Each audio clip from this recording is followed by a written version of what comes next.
Hello, welcome back, everyone. This is Daniel Strand. I am your co-host for the wonderful, illuminating, fascinating True North. I'm here, as always, with my sparring partner, dialogue partner, compadre, Mark Levecki of the Naval Academy. And what is your editor? What editor are you now at Providence? You are I am the executive editor Providence of Providence, connected with the Institute on Religion and Democracy, and I am professor of ethics at the Air War College. And we are today going to take up again more of as we journey on through the just war tradition, as we clod along this long path. Today we're going to be looking again at what we call prudential parts of jus ad bellum, justice in declaring war, in waging, in undertaking a just war. In our last episode, we spent a good amount of time looking at two important criteria: probability of success and proportionality of ends, or just looking at the need to make some sort of calculation about the outcome and the good and evil that's going to come, and the potential or lack thereof of actually winning a conflict. So today we are going to look at last resort, and we're also going to throw in for our bonus criteria declaration. So Mark, tell us about last resort. What is it? How does it function within the tradition? It is almost certainly, I think, the most misunderstood of the ad bellum requirements. I doubt anybody has, wild conflict over the most confused criteria, but if ever we got into a debate, that would be my vote. Okay. Last resort. And why? I'll tell you. Last resort is basically asking, as the name implies, look, do we have any other options before we go to war? So, okay, we've got a right sovereign who has the authority to declare a war. He or she has weighed the just causes, has established that, in fact, we do have a just cause. Either we need to protect the sufficiently gravely threatened innocent, we have to requite a sufficiently grave injustice, or we have to punish the sufficiently grave evil. And we have the right intent of trying to bring a war to a conclusion for the sake of peace, or at least an approximation of that. So we have all that in place. But really, is there anything else we could do that would resolve the whole conflict without having to pull the trigger, right? So that's last resort. Have you thought of, is there anything else we can do? If not, okay, your process toward war continues to be permissible. The reason I think the criteria is so misunderstood is a lot of people will hear last resort and assume that what that means is you've actually got to physically, or you've got to try every single alternative option that's available before finally you pull that trigger. When in reality, I think last resort is a prudential calculation, is simply saying, look, have you given due diligence to the question of whether or not you have another means of obtaining the same end that would be more proportionate than actually going to war? So have you tried diplomacy? Have you tried sanctions, which, we can get into another whole episode on the violence or non-violence of sanctions. But have you tried other things that will be less destructive to life and property than going to war? It's just a consideration, right? There are some times where the answer is no. Like, we don't have to try any of these other things because we know the nature of the regime arrayed against us. We know their ambitions. Maybe they've declared them. Maybe it's just self-evident. But no, actually, nothing else will get this enemy to stand down unless we knock them down. Right. It's last resort. Yeah. Excellent. So when would this would last resort, when would it be, what is the controversy? I mean, you're kind of touching on the controversy, but could you like think of some specific examples of when have we resorted not quick enough in your mind, to your mind? Right. A lot of people are going to be thinking, probably the most notorious of these would be the recent Iraq War, Iraq II. People argued that the US and Western Europeans, well, at least some of them, we jumped in too quickly.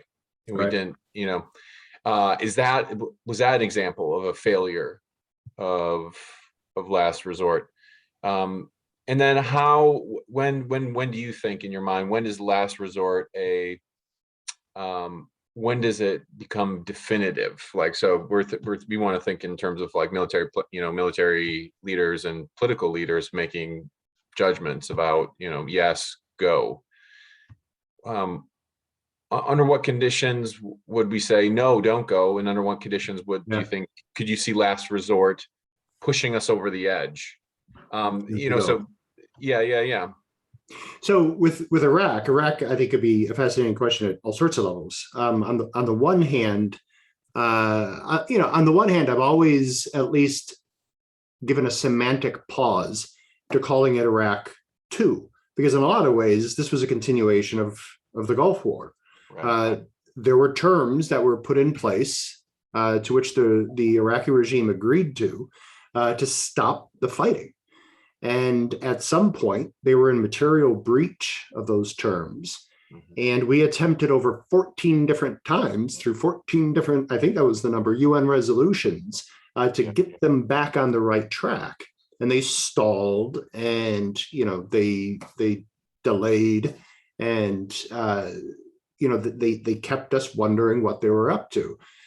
So in one sense, we did an enormous amount of due diligence in staving off a continuation of the conflict.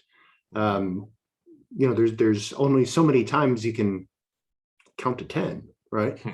And so at some point you pull the trigger. Now, so in one sense, there's that. We declared ahead of time to sort of forecast our next criteria. We declared ahead of time, this is what you have to do to prevent an invasion. Like, we parked troops across his border, right? For a long time, actually. So there shouldn't have been any question in Saddam Hussein's mind as to what was coming next. And so at one level, I would say, well, yes. And if we felt we had a just cause, we can debate all that, but let's just beg that. If we felt we had a just cause, we had the right authority, we had a proper intent. After all of that, I think last resort was reached. Like, we tried diplomacy, we tried different things. None of those things were working. Mm-hmm. It's an interesting case because I actually think, at least in retrospect, when you look at questions of probability of success, or even timing, and so timing plays an interesting role here. I don't think timing is necessarily supposed to be a last resort element.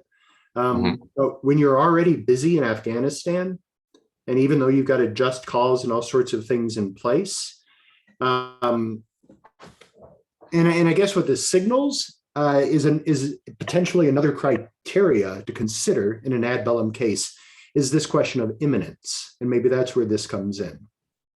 Because there was a just cause in place, we had the right intent, we had the proper authority. I think we had reached a final resort. We had tried everything else, nothing else was working.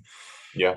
The only quibble I would have with Iraq at this point, in retrospect, was imminence. Like, I think we had time. Like, he was contained.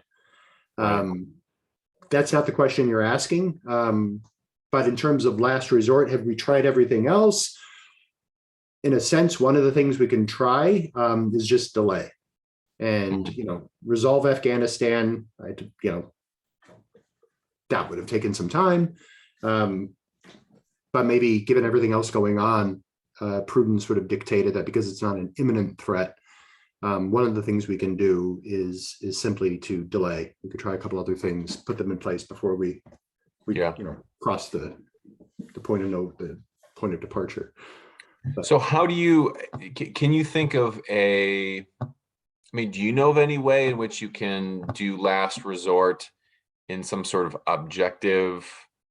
Is there a test that you would say, or is there a way you could sum up where you would say, we've reached the last resort, right? We've sort of reached that point where finally, let's do it. Pull the trigger. Let's pull the lever. There's a certain type of war. You're a child of the 80s as well as I am, right? Or at least I think maybe the 90s. I think this was the 80s. If you're in high school in rural Minnesota and, the Soviets parachute out of an airplane and land in your schoolyard, we've reached last resort. It's time to fight.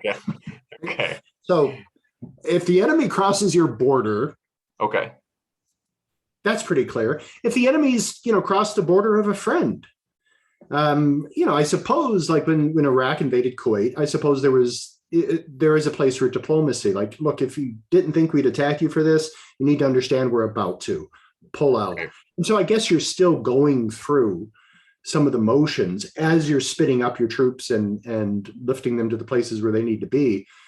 You engage in that kind of, you let them know what's coming. So, but sure, as when you've given the conditions and you've got just cause and you've got all those things in place, you give the conditions and the enemy says no. I guess another way you could say it, maybe this is too clever, but another way you could say is that like all the other criteria maybe depend a little bit on us. Last resort, that depends on the enemy, right?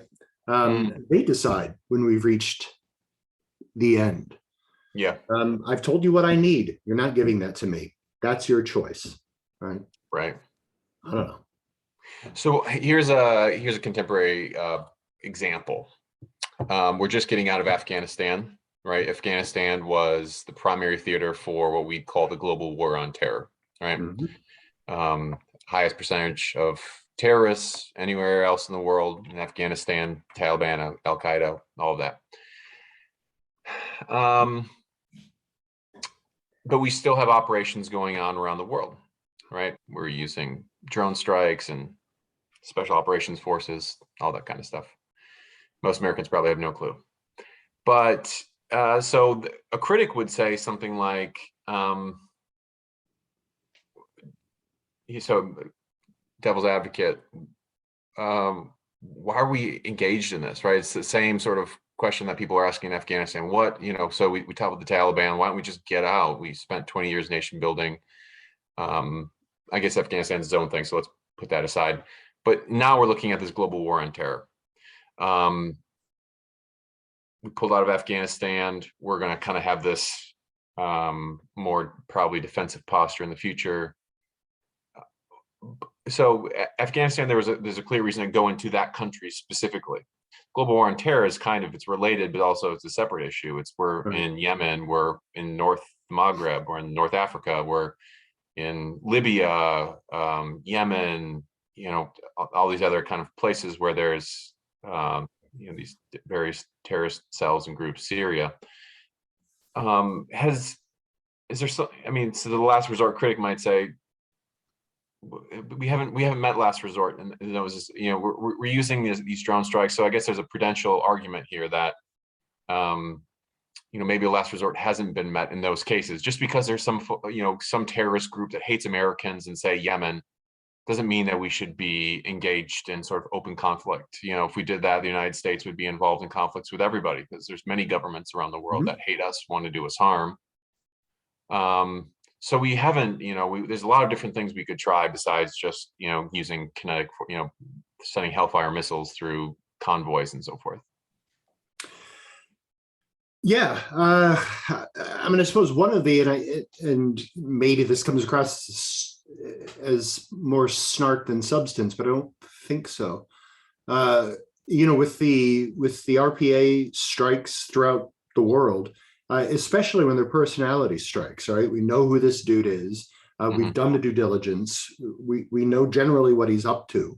Right. But even including signature strikes, you could argue that, like, when we do these things, when we constantly erode the enemy's capacity to do us harm, What we are doing there is an act of stabbing off last resort, because we're doing the kinds of things that will be necessary, hopefully, to prevent any kind of a large scale, conflict, because we've eroded their capacity to do it. So rather than, and each discrete operation would still presumably have to come under its own kind of discrete evaluation of, is this the only option? If we can call up the Thai police and they arrest somebody, great. That's not always possible. Most of the RPA strikes happen in remote areas where, certainly we can't get, or we're not going to get quickly, and even local authorities can't get quickly. So in some sense, those all do both play into the practice of last resort, of stabbing off large scale conflicts and attacks that might make us have to respond in different ways. We shouldn't forget that if we get hit on the homeland, there's not a lot of choice we have in one sense about whether or not we respond, right? We have to respond. It's a sovereign responsibility, it's prudential, it's signaling, all sorts of reasons go into that. But if you hit us, we're going to have to respond. If I prevent your ability to hit me, I prevent having to respond in a far larger, far louder, far bloodier, costlier way. That would be one thing. Another thing that shouldn't be missed, in addition to sending Hellfire missiles all over the place, I'm sorry, not all over the place, in highly discriminate, proportionate ways in very particular places. But a part of last resort, I think, and I want to be careful how I say this, but a part of last resort is international aid, right? Now, I do not believe, and I don't think the evidence bears this out. We can stick the reports in the program notes if we want. Poverty isn't a significant cause of terrorism, right? But there are things that America can do and has done continually to demonstrate our general goodwill throughout the world. And all of these things are ways of maintaining international order, maintaining an outer perimeter for U.S. security. And thereby they all play into this idea of last resort. Like, we want to avoid war. So let's do the kinds of things, antebellum, that prevent us from having to go to war in the first place. International aid, these policing activities, the RPA strikes. I think all that in this world plays into that, or continued, espionage activities.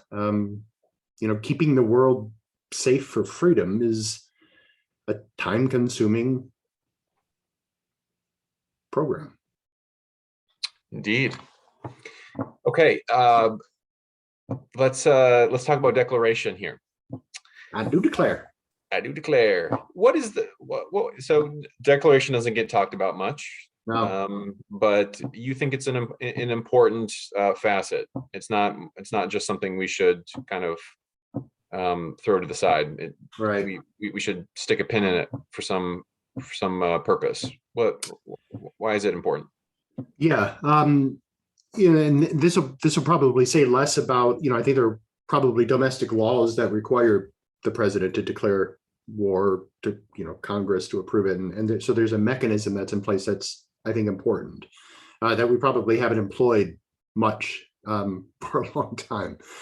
But at a less procedural, more maybe philosophical level, to declare a war, I think, is going to function maybe in two ways and maybe opposite directions. First, it is an act of last resort to your enemy, in which you say, just to summarize where we've come, you've done this, we've requested this, you've not given us this.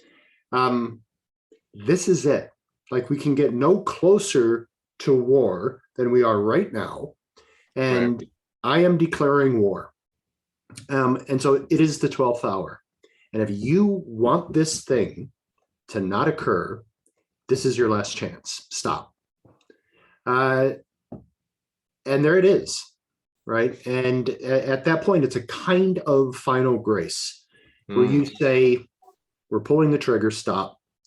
And if they don't immediately pick up their red phone and give you a shout and say we're standing down, then you've done what you can do, and war is declared.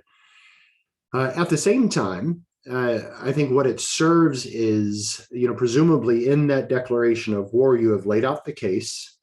Here's the causus belli, right? Here's why we're coming to the fight.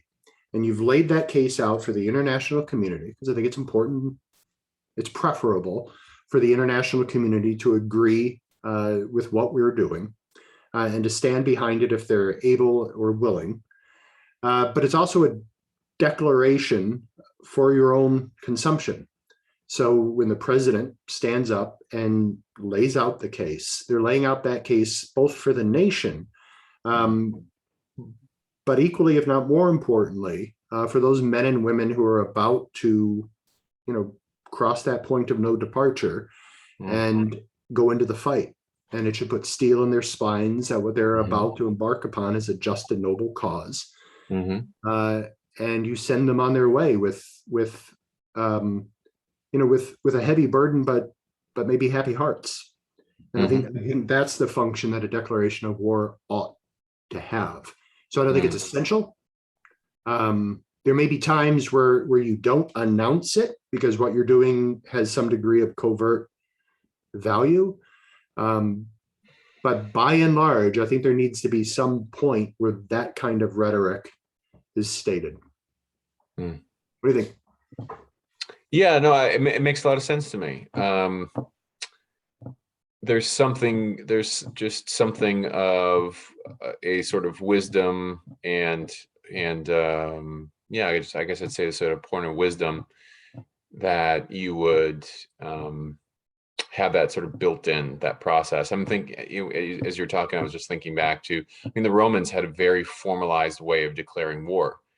And and they did the same thing. It was very sort of ritual essentially. They would actually go and throw a spear in the territory where they were going to invade or carry on hostilities, whatever. But it was a process, and you could say all these categories, these prudential concerns, are part of that sort of process of, is this wise? Is this good? Is this right? Does this make sense? But also it's looking at marshaling and making the process disciplined, making sure that the public as a whole is behind it.